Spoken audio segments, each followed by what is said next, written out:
اور ہم نے ہر انسان کے اعمال نامے کو بصورت کتاب اس کے گلے میں لٹکا دیا ہے، اور قیامت کے روز وہ کتاب اسے نکال دکھائیں گے جسے وہ کھلا ہوا دیکھے گا۔ کہا جائے گا کہ اپنی کتاب پڑھ لے، تو آج اپنا آپ ہی حساب کرنے والا کافی ہے۔ جو شخص ہدایت اختیار کرتا ہے تو اپنے لیے اختیار کرتا ہے، اور جو گمراہ ہوتا ہے تو گمراہی کا ضرر بھی اسی کو ہوگا۔ اور کوئی شخص کسی دوسرے کا بوجھ نہیں اٹھائے گا، اور جب تک ہم پیغمبر نہ بھیج لیں عذاب نہیں دیا کرتے۔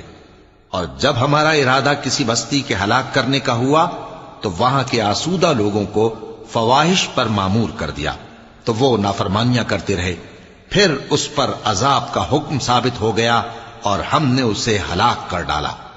اور ہم نے نوح کے بعد بہت سی امتوں کو ہلاک کر ڈالا، اور تمہارا پروردگار اپنے بندوں کے گناہوں کو جاننے اور دیکھنے والا کافی ہے۔